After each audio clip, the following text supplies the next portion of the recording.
Hello everyone, discuss करेंगे Eugene निडा की theory of translation जो इंक्लूडेड है ट्रांसलेशन थ्योरी एंड प्रैक्टिस के सिलेबस में। सो स्टार्ट करते हैं with the next slide. Nida's theory of translation. Eugene Nida was a linguist. He began his career with American Bible Society, जिसे ABS बोलते हैं, okay short में। यानी कि एक लिंग्विस्ट थी ये। सबसे पहले चीज तो ये कि एक लिंग्विस्ट थी ये। उसके बाद ही began his career with American Bible Society ABS. He worked as associate secretary for translation. यानी इन्होंने एक एसोसिएट सेक्रेटरी के रूप में कार्य किया था ट्रांसलेशन में until his retirement. और रिटायरमेंट होने तक ये क्या रही, एसोसिएट सेक्रेटरी रही ट्रांसलेशन में। His theories are mainly based upon the problem he faced during the translation of Bible. यानी कि बाइबल के ट्रांसलेशन के दौरान उन्हें क्या किस तरीके की प्रॉब्लम्स को फेस करना पड़ा, उसी को उन्होंने डिस्कस किया है अपनी थ्योरीज में। His theory is most comprehensive while formulating theory of translation. He considered linguistic, semantic, communicative theory and anthropology. Okay, Nida's science of translating gives important to the communicating approach to meaning. यानी कि इनकी जो Nida's science of translating जो theory है वो क्या कहती है, इंपॉर्टेंस देती है कम्युनिकेटिव अप्रोच ऑफ मीनिंग, यानी कि मीनिंग के कम्युनिकेशन अप्रोच को ये इम्पोर्टेंस देती है। He provide the communicative frame which is a vital aspect of his theory. यानी कि किसी भी ट्रांसलेशन या टेक्स्ट में सबसे ज्यादा इंपॉर्टेंट होता है कि आप उस टेक्स्ट को कम्युनिकेट कर पाए, इस पर उन्होंने फोकस किया है। He gives the reference of monolingual normal communication situation and when he states that translation is interlingual act.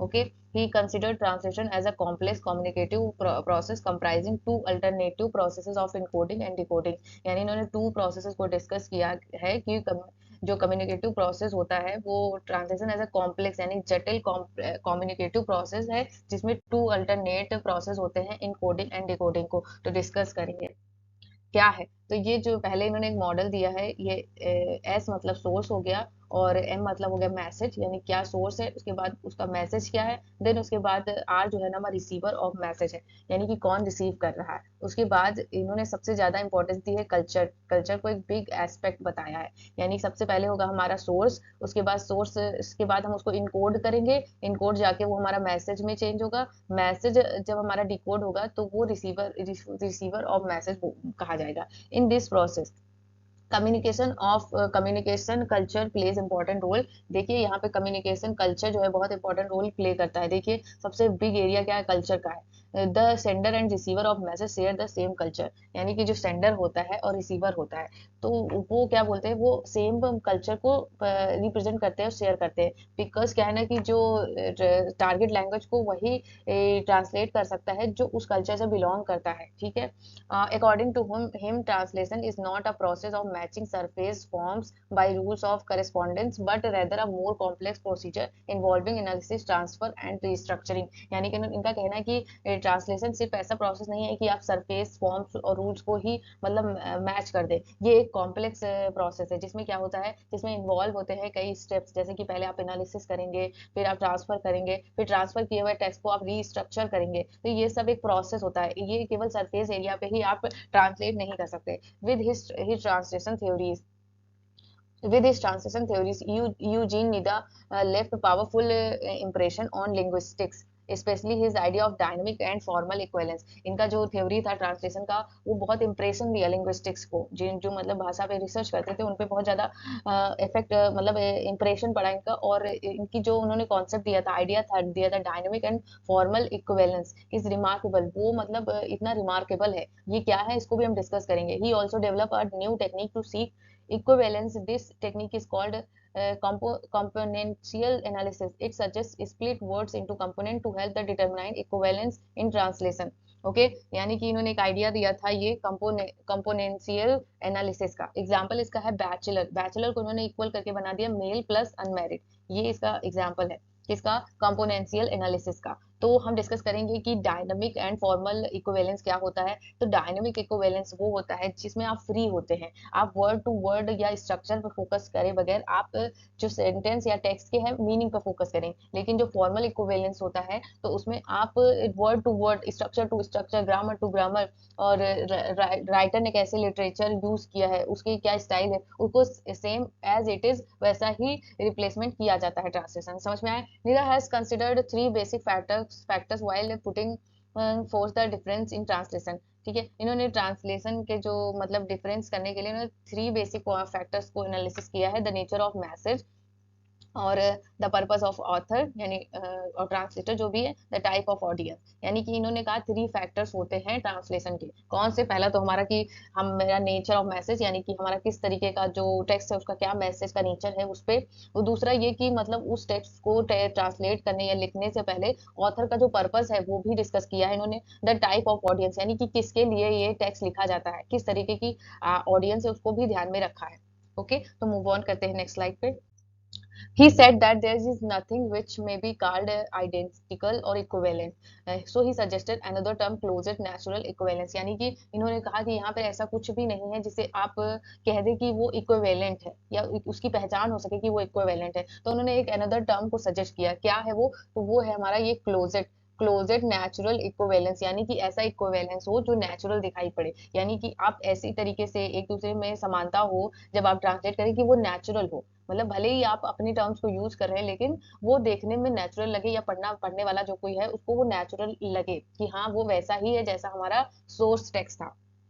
He holds the view that no translation can be exact equivalent of its original. यानी इन्होंने कहा है कि मतलब कोई भी translation जो होता है वो एग्जैक्ट इक्विवेलेंट नहीं होता अपने ओरिजिनल टेक्स्ट के, because all type of translation involves, यानी कि जो जितने भी ट्रांसलेशन होते हैं वो इन्वॉल्व करते हैं लॉस ऑफ इन्फॉर्मेशन, यानी कि इन्फॉर्मेशन का लॉस होता है उसमें, एडिशन ऑफ इन्फॉर्मेशन, अगर एक तरफ लॉस होता है तो एडिशन भी होता है इन्फॉर्मेशन का, and saving of the information. Okay, Eugene Nida gave a model of translation process illustrate the stages involve, यानी इन्होंने एक ट्रांसलेशन का एक मॉडल दिया है, वो ये है हमारा मॉडल। ओके, ये हमारा मॉडल है तो इसको डिस्कस करेंगे। तो इसमें क्या होता है, पहले हमारा एक सोर्स लैंग्वेज यानी कि सोर्स टेक्स्ट होता है, उसके बाद दूसरा स्टेप आता है कि हम उसको एनालिसिस करेंगे, देन उसके बाद ये जो पूरा प्रोसेस ये हमारा ट्रांसफर का है, और ये ट्रांसफर करने के बाद रिकंस्ट्रक्टिंग के लिए जाता है, रिकंस्ट्रक्टिंग होता है, देन उसके बाद हमारा जो रिसेप्टर लैंग्वेज ट्रांसलेशन के पास जाता है। समझ में आया प्रोसेस कि पहले हमारा सोर्स लैंग्वेज होगा, देन उसके बाद हम उसका एनालिसिस करेंगे, फिर हम उसे ट्रांसफर करेंगे, फिर उसे रिकंस्ट्रक्टिंग करेंगे, देन उसके बाद रिसेप्टर इन लैंग्वेज ट्रांसलेटर होगा, ट्रांसलेशन होगा। फॉर एग्जाम्पल सोर्स लैंग्वेज जो हमारी है वो है हेलो। ओके, तो हम इसको, इसका मीनिंग क्या है, एनालिसिस मतलब मीनिंग निकाले हम उस टेक्स्ट की। तो फ्रेंडली ग्रीटिंग ऑन अराइवल, यानी कि जब आप किसी से मिलते हैं तो आप ये फ्रेंडली ग्रीटिंग होती है, तो ये हमने एनालिसिस कर दिया। देन उसके बाद हम इसका ट्रांसफर करेंगे, ट्रांसफर करके जब यहाँ पे जाएगा तो रिकंस्ट्रक्टिंग होगा, decision to distinguish between forms of greeting available, यानी कि ये हम देखेंगे कि ग्रीटिंग्स की कितनी फॉर्म्स हैं, उसमें डिस्टिंग्यूश करेंगे, फिर हम डिसीजन लेंगे। और हम जब ये कहते हैं रिसेप्टर ऑफ लैंग्वेज ट्रांसलेशन, फिर जो रिसेप्टर होता है वो किस तरीके से इस लैंग्वेज को ट्रांसलेट करके कहता है, तो नमस्कार और राम राम भी एक मतलब वो क्या बोलते हैं, हेलो का एक फॉर्म है, ये कह सकते हैं ग्रीटिंग का एक फॉर्म है। समझ में आई बात? ओके, तो डिस्कस कर लिया हमने इनका मॉडल, जिसमें एक सोर्स लैंग्वेज होती है उसको एनालिसिस किया जाता है, देन उसका ट्रांसफर किया जाता है, फिर रिकंस्ट्रक्टिंग किया जाता है, रिकंस्ट्रक्टिंग न्यू जो वर्ड्स होते हैं जनरेट किए जाते हैं। ओके, मतलब मीनिंग सेम हो ये जरूर ध्यान रखना है। ओके, फिर रिसेप्टर और लैंग्वेज ट्रांसलेशन, रिसेप्टर जो होता है वो कैसे लैंग्वेज को ट्रांसलेशन करता है। According to Nida the 3 stages analysis, इन्होंने 3 स्टेजेस जो दी हैं, analysis, transfer and reconstructing are involve in the translation, ये मतलब इन्वॉल्व होते हैं ट्रांसलेशन में। ओके, तो in the first stage analysis, okay, in the first stage the analysis he considered grammatical relationship between constituent part, यानी कि in the first analysis यानी कि एनालिसिस में ये क्या करते हैं, ग्रामेटिकल रिलेशनशिप को मतलब देखते हैं कि क्या मतलब तो जो टारगेट टेक्स्ट में उसका क्या रोल होगा, the referential meaning of the semantic unit, कैसे connotative values of grammatical structure and semantic unit, यानी पूरी तरीके ग्रामेटिकल स्ट्रक्चर को एनालिसिस किया जाता है। In the second stage transfer में ये क्या करते हैं, the analyzed source language text is transferred in the mind of translator into the target language, यानी कि ट्रांसफर में क्या होता है, जो सोर्स लैंग्वेज टेक्स्ट होता है वो ट्रांसफर होता है किसके माइंड में, ट्रांसलेटर का, जो वो ट्रांसलेट करेगा टारगेट लैंग्वेज में। In the third and final stage of restructuring the transferred material is reconstruct in the target language, यानी कि जो फाइनल स्टेज होती है रीस्ट्रक्चरिंग की, तो जो ट्रांसफर्ड मटेरियल होता है यानी कि जो हमने सोर्स टेक्स्ट का यूज करके लिया है वो क्या होता है, रिकंस्ट्रक्ट हो जाता है हमारे टारगेट लैंग्वेज। तो Nida's theory is linguistic one. He admits the important role of culture. इन्होंने सबसे ज्यादा कल्चर के रोल को एडमिट किया है कि हाँ वो बहुत इंपॉर्टेंट रोल अदा करता है, किसी भी टेक्स्ट के ट्रांसलेशन में सबसे ज्यादा ये ध्यान रखा जाता है कि उसका सोशियोलॉजिकल और कल्चरल बैकग्राउंड क्या है। ठीक है, He calls translation as much more complex communicative process which includes alternative process of encoding and decoding. encoding और decoding के process को इन्होंने कहा है कि translation में include किया जाता है. The term equivalence is one of the most important key terms in translation theories. equivalence का मतलब होता है कि आप same meaning और same structure, same writing style को आप यूज करें अपने टारगेट टेक्स्ट में. This term gave birth to many controversies. Eugene Nida's theory of dynamic equivalence और functional equivalence reveals the importance of transferring meaning not grammatical forms. लेकिन जो इनका equivalence theory को इन्होंने रिफॉर्म किया और डायनामिक इक्विवेलेंस की थ्योरी इन्होंने मतलब प्रोड्यूस किया, जिसमें क्या होता है, इन्होंने कहा कि आप मीनिंग को आप ट्रांसलेट करें बजाय इसके कि ग्रामेटिकल फॉर्म को. He discuss the term translation and various complexities in the book the theory and practice of translation. Nida's says that translators were not able to convey the meaning of the Bible. यानी जो translator जो होते हैं वो क्या कहते हैं, able नहीं है इसमें कि वो बाइबल की मीनिंग को कन्वे कर सके. ठीक है. He mention that two different approaches suggested to different method for translation. That older approach, यानी दो तरीके के अप्रोच हैं, मेथड हैं जो मतलब डिफरेंट जो ट्रांसलेशन को शो करते हैं. कौन कौन से? The older approach gave importance to form, यानी कि जो ओल्डर अप्रोच था ट्रांसलेशन का मतलब एंशियंट टाइम में, तो वो क्या बोलते थे, वो मतलब ओल्डर फॉर्म पे फोकस करते थे कि जैसा फॉर्म है वैसा ही आप टारगेट लैंग्वेज का भी फॉर्म वैसा ही रखेंगे. They try to produce stylistically. On the contrary the new approach, जो न्यू अप्रोच था वो क्या कहता था, give important the response of receptor, यानी कि जो रिसेप्टर है उसका रिस्पॉन्स, यानी टारगेट टेक्स्ट को पढ़ के जो रिसेप्टर है उसका क्या रिस्पॉन्स आता है, क्या उसको समझ में आता है, हमारा जैसा वो चाहता था या उसका जैसा माइंडसेट उस टेक्स्ट के लिए था वैसा उसको चीज मिला या नहीं मिला.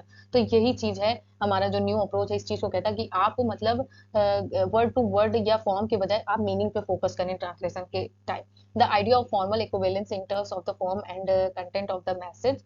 ओके, सोर्स और message of source language. Formal equivalence क्या होता है कि आप एकदम इसमें फॉर्मल तरीका, यानी कि एक प्रॉपर वे में आप चीजों को ट्रांसलेट करें. In other word it is reproduction of grammatical unit consisting in word uses and meaning terms of source context. यानी कि इसमें ग्रामेटिकल यूनिट्स को, फोनेटिक्स, फोनीम, ये जितने भी टर्म्स होते हैं ग्रामर को, इनको ध्यान में रखा जाता है और टारगेट लैंग्वेज को प्रोड्यूस किया जाता है. द टर्म डायनामिक इक्विवेलेंस और functional equivalence. Okay, the term dynamic equivalence or functional equivalence or aims at complete naturalness of expression. यानी लेकिन जो डायनामिक इक्विवेलेंस है वो क्या होता है कि नेचुरल एक्सप्रेशन हो जब आप ट्रांसलेशन करें.